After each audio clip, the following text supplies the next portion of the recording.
Presence loses power when it's never missed. You know what's crazy? The more you show up for people, the more invisible you start to feel. It's like the more available you are, the less they even notice you're there. You're texting first, calling first, showing up first, and somehow you're still the one feeling like you're not enough. And it hurts, because all you ever wanted was the same energy you've been giving. But here's what most people never realize. When your presence becomes constant, it starts to lose its value. Think about it. When something is always there, people stop appreciating it. The sunrise happens every single day, right? But how often do we actually stop and admire it? Hardly ever, because we've gotten used to it. The same thing happens with you. When you're always available, always reachable, always trying to keep the connection alive, the other person stops noticing the effort. They stop valuing what you bring to the table because it's always been there, and they assume it always will be. And here's the thing, they're not evil for that, they're human.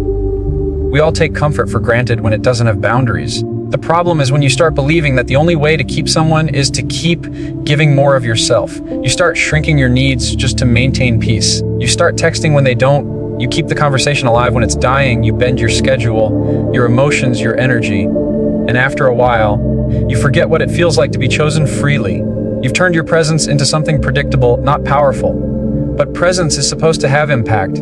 It's supposed to carry weight. And it can't do that if you never let anyone miss it. The truth is, people don't realize what they have until they lose access to it. That's not manipulation, that's human psychology. Distance creates appreciation, space creates value. When someone has constant access to you, they stop looking at you as a person, you become a convenience. But when you pull back, when you stop showing up just to fill the silence, something changes. Suddenly your absence creates space for awareness. They start to notice the difference between when you're around and when you're not. Let's be honest, you've probably been in that situation where you finally stop reaching out and a few days later they suddenly text you, "Hey, where have you been?" That's not coincidence. That's the moment they start realizing the energy you brought to their life wasn't ordinary. It's the space that makes them see it. But that space isn't just for them, it's for you. It's to remind you that you are not defined by how much you give, but by how much you choose to give. You don't have to chase attention to prove your worth. You just have to understand that your energy, your time, your kindness, they all hold value. And when you give those things without limit, you teach people to take them without gratitude. Presence without balance becomes background noise. You can love deeply, care freely, and still protect your peace. Because the moment you start respecting your presence, others will too. And if they don't, that tells you everything you need to know. Sometimes your consistency isn't being seen as loyalty. It's being seen as permission. Permission to take you for granted. Permission to meet you halfway only when it's convenient. But your presence isn't supposed to make others comfortable at your expense. It's supposed to reflect your self-respect. You can't be available to everyone and still be true to yourself. There's strength in pulling back, not to play games, but to protect your energy from being drained by people who only notice you when they need something. You have to understand that your constant availability doesn't build connection, it builds complacency. And that's the quiet truth most people avoid. If they never have to miss you, they'll never have to appreciate you. If they never have to wonder where you went, they'll never realize how much light you brought into their life. So sometimes, the kindest thing you can do for yourself, and ironically for them, is to step back, give your presence a pause. Let silence remind them of the difference between your company and your absence. Because your presence is power, but only if you know when to withhold it. Absence creates clarity, not confusion. You ever notice how when you finally stop chasing someone, everything becomes quiet? That kind of quiet that feels heavy at first, the one where your phone doesn't light up anymore, the messages stop coming in, and the calls just stop. And in that silence, you start to wonder, did I do the right thing? You replay every memory, every moment, trying to figure out if pulling away was a mistake. But what if that silence isn't a loss? What if that silence is actually the beginning of clarity? Because sometimes your absence doesn't create confusion, it creates the space for truth to show up. See, when you're always there, always trying to fix, explain, or connect, the other person never has to think. They never have to reflect. They don't have to ask themselves, what role do I play in this? Because you're already filling the gap for them. You're doing all the emotional labor.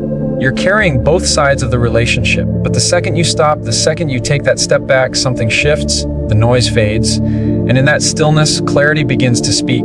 Absence isn't about playing games or pretending you don't care.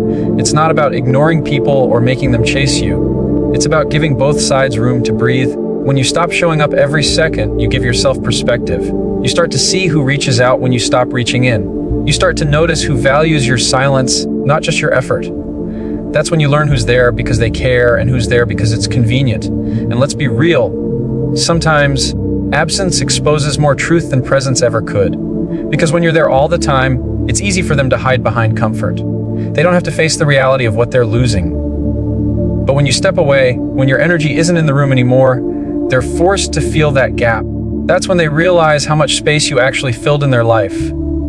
Sometimes people can't see your worth because they've gotten used to your presence. They think you'll always be around. Absence removes that illusion. It creates contrast. It reveals who actually values you and who just values access to you. You might think pulling away will cause misunderstanding, that they'll think you don't care anymore. But the truth is, the people who genuinely value you will never confuse distance with indifference. They'll understand the difference between you needing space and you walking away.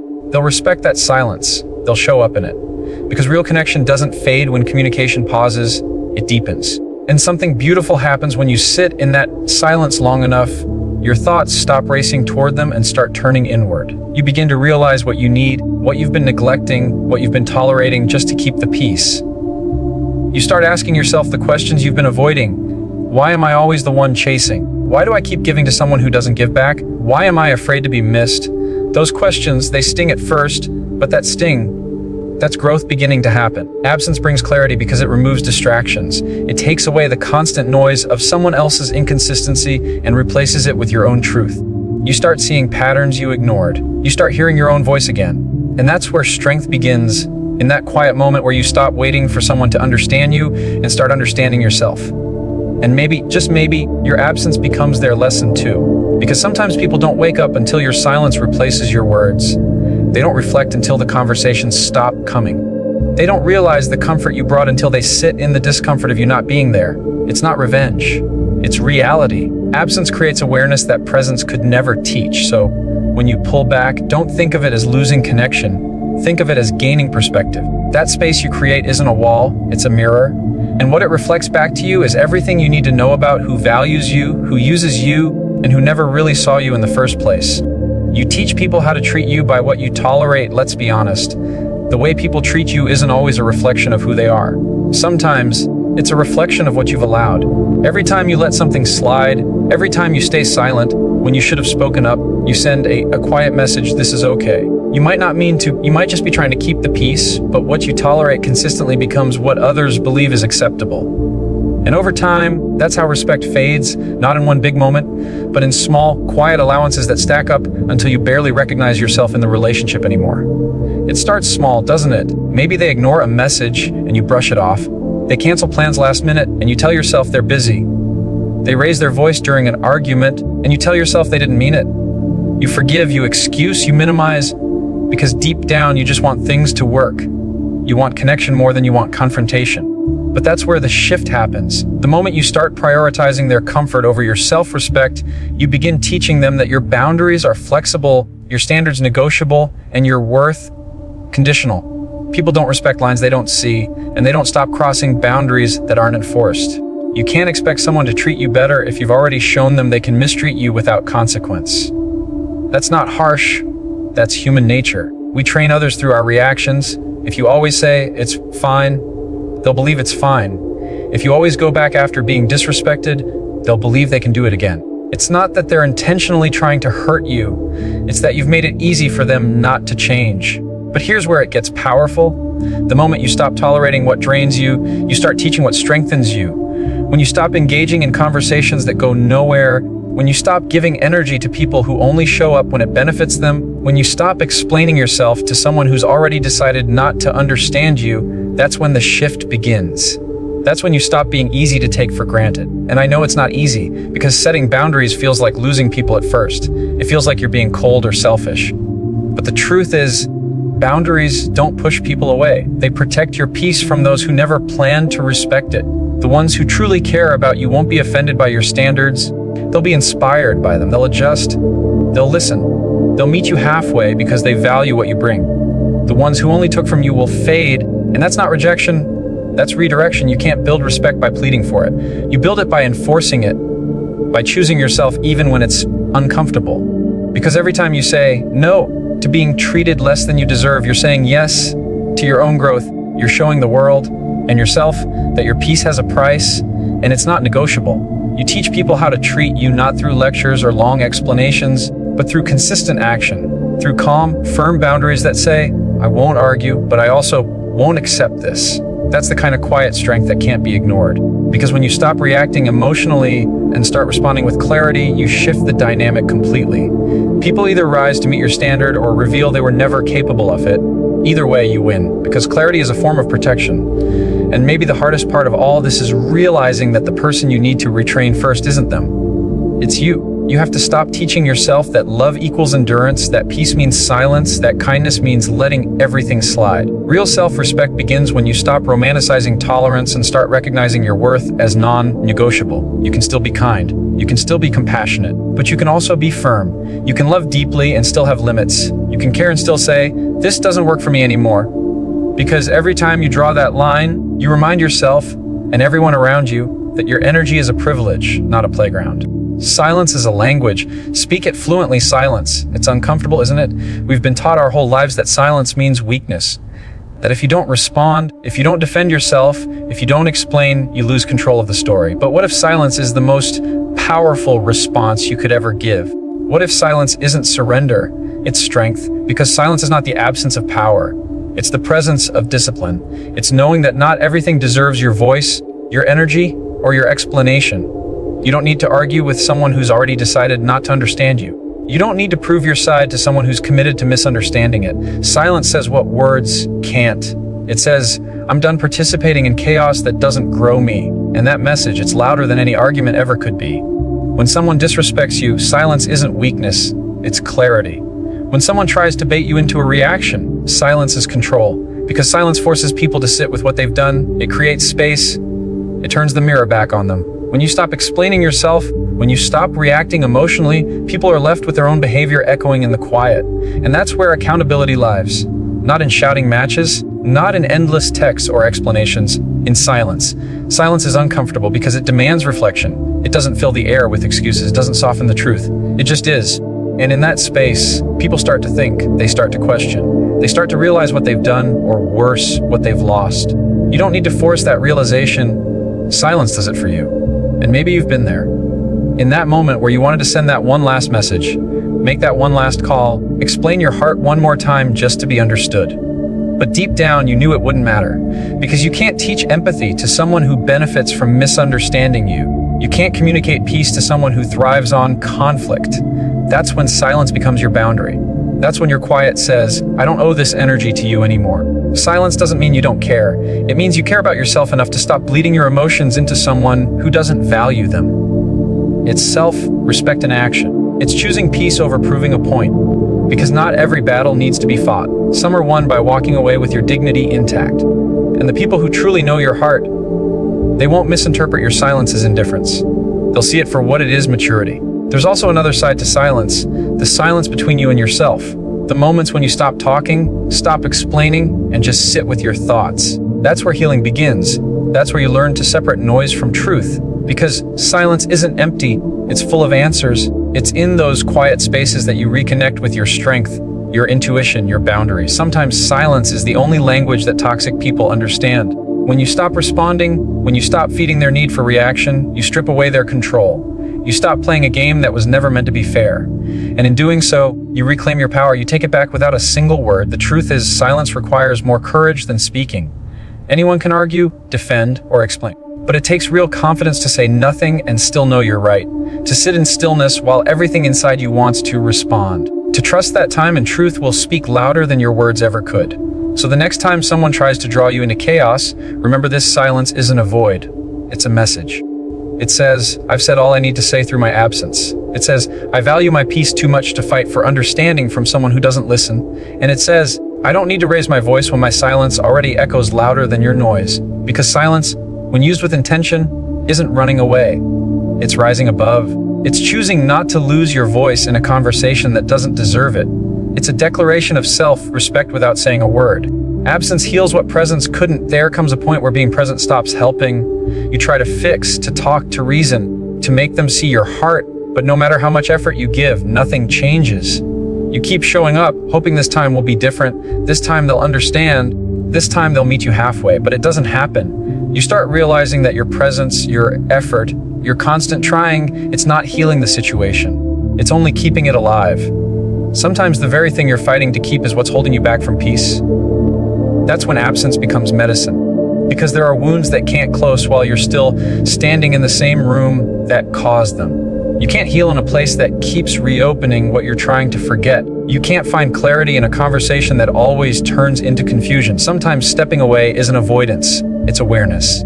It's understanding that your presence might be feeding the very cycle you're trying to escape. And as hard as it is, as unnatural as it feels, walking away might be the most honest thing you can do for both of you. Think about it. When you're too close to something, you can't see it clearly. Emotions blur your vision. You start mistaking familiarity for connection, routine for love, and comfort for peace. But when you pull back, even just a little, things come into focus. You start to see the truth that was hiding behind the noise. You start realizing what was real and what was just habit. That space, that distance, it hurts at first. It feels cold. But that discomfort is healing working in silence. Because distance doesn't destroy genuine connection. It reveals it. Absence has a way of revealing everything that presence tried to cover up. When you stop showing up, you see who notices. When you stop explaining, you see who actually listens. When you stop carrying the relationship, you see if it still stands. And that realization might sting, but it's clarity that presence couldn't give you. Because when you're always in the middle of it, explaining, forgiving, hoping, you don't get the chance to see things for what they are. You're too busy trying to make them work, but absence doesn't negotiate. It just shows you the truth raw and unfiltered. And maybe the hardest part is realizing that your absence isn't just for them, it's for you. It's a way of telling yourself, I've done enough. You're not giving up, you're giving yourself back. You're reclaiming all the energy you poured into someone or something that wasn't pouring it back. You're creating space to breathe again, to remember who you were before you started fighting to be understood. Because healing doesn't always look like conversations or apologies. Sometimes it looks like quiet distance and emotional detachment. Sometimes it looks like letting things fall apart so you can finally stop holding them together. And here's what's powerful. Once you step away, once you let the silence do the talking, you'll start to notice something shift inside you. The pain that felt unbearable in the beginning starts to lose its grip. The memories that used to keep you awake start to fade into perspective. The longing that once consumed you starts to feel like a lesson, not a loss. That's the quiet transformation absence brings. It doesn't rush you. It doesn't demand closure. It just gives you room to breathe and space to heal. When you stop being present in places where you're not valued, you start becoming present in your own life again. You stop waiting for someone else to give you peace and start building it yourself. That's the part nobody tells you. Healing doesn't always come from fixing a relationship. Sometimes it comes from walking away from it with grace. Because peace isn't found in proximity, it's found in perspective. And sometimes, the only way to get that perspective is to step back far enough to see the full picture. So when you choose absence, you're not abandoning anyone, you're choosing yourself. You're choosing to stop investing in what's draining you. You're allowing the distance to teach the lessons that your presence never could. Because sometimes, love isn't proven by staying, it's proven by knowing when to leave. Sometimes silence heals the wounds that words only keep open. And sometimes, the greatest act of love you can show yourself is stepping away from what keeps breaking you, and finally giving your heart the quiet it's been begging for.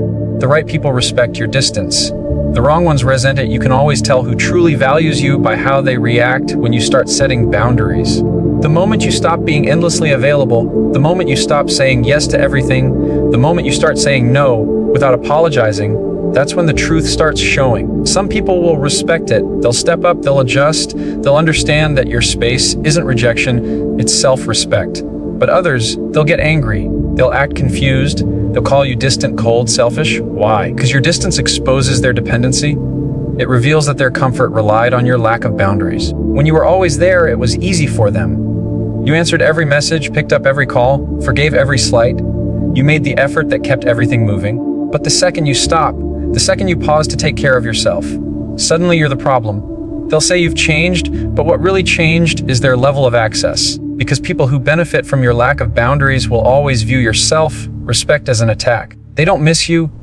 They miss the version of you that asked for nothing and gave everything. But here's the truth, your distance is not cruelty, it's clarity. When you pull back, when you protect your peace, you start seeing who is connected to your heart and who is connected to your availability.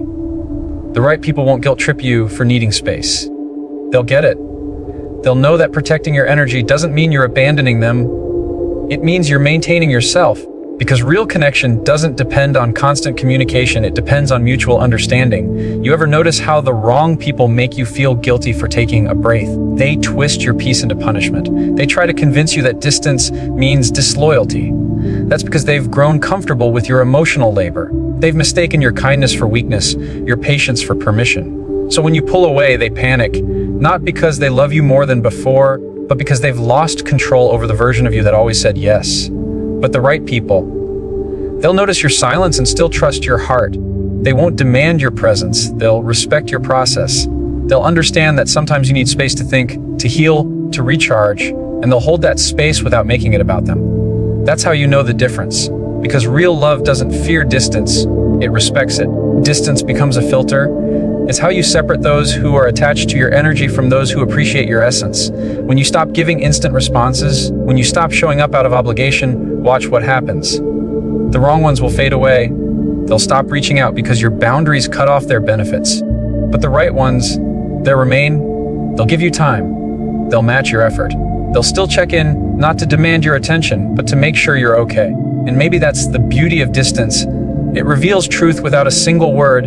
It shows you who's in it for you and who's just in it for what you can do. Because when you stop chasing, only the ones who were meant to stay will keep walking beside you. Everyone else will disappear, and that's not a loss, that's clarity. When you set boundaries, you stop overextending. You stop trying to earn what should have been freely given. And suddenly your life becomes quieter, fewer people but deeper connections. Less noise, but more peace. That's what happens when you stop being afraid of being misunderstood and start embracing solitude. You realize that distance isn't emptiness, it's protection. It's a reminder that peace isn't found in being constantly surrounded, it's found in being selectively available. And maybe the right people will never make you question that decision. They won't demand explanations. They won't make you feel bad for growing. They'll see your silence and say, "Take your time. I'll be here when you're ready." That's what respect looks like. It's understanding that your distance doesn't mean disinterest. It means you're honoring your own limits. And that's something only the right kind of people can handle. Because those who truly care about you won't need constant proof of your love. They'll feel it, even in your silence. They'll respect your boundaries, even when they miss your presence. And they'll understand that distance isn't the end of connection. It's the test that shows which connections were real all along. At the end of the day, this isn't about playing games or trying to make someone chase you. It's about remembering your value when others forget it. It's about understanding that your energy, your presence, your time, they are not free. They are earned through respect, effort, and genuine care. And when you stop giving those things to people who don't appreciate them, you're not being cold, you're being wise.